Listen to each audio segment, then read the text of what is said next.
ஒரு முறை மகா பெரியவா ஒரு ஊரிலே தங்கியிருந்தார். அந்த ஊரில் ஒரு இளைஞன் இருந்தான். நல்ல கல்வி, நல்ல அறிவு, ஆனால் உள்ளத்தில் பெருமை அதிகம். அவன் மகா பெரியவாவை தரிசிக்க வந்தான். கைகூப்பினான், ஆனால் முகத்தில் பணிவு இல்லை. மகா பெரியவா அவனை பார்த்தார், ஒன்றும் சொல்லவில்லை. அந்த இளைஞன் கேட்டான், சுவாமி, எல்லோரும் உங்களை மகான் என்கிறார்கள். ஆனால் ஒருவர் மகான் என்பதற்கான அடையாளம் என்ன? சுற்றி இருந்தவர்கள் பதறினார்கள். அது கேள்வி போல இல்லை, சவால் போல இருந்தது. மகா பெரியவா சிரித்தார். மிக மெதுவாக கேட்டார், நீ என்ன படிச்சிருக்க? இளைஞன் தன் படிப்பு, பட்டம், அறிவு எல்லாம் சொன்னான். மகா பெரியவா கேட்டார், இவையெல்லாம் உன்னை பணிவாக்கினதா அல்லது உன்னை உயரமாக நினைக்க வைத்ததா?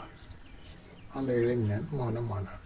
மகா பெரியவா தொடர்ந்தார், அறிவு தலைக்கு ஏறினால் அது பாரம், அதே அறிவு உள்ளம் தாழ்த்தினால் அது ஞானம்.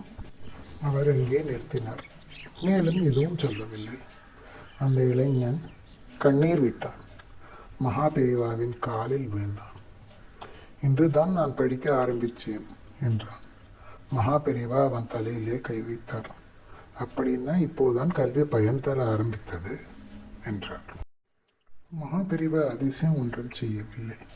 அவர் ஒரே சொல்லால் ஒரு மனதை தாழ்த்தினார். அதுதான் மகா பெரியவா.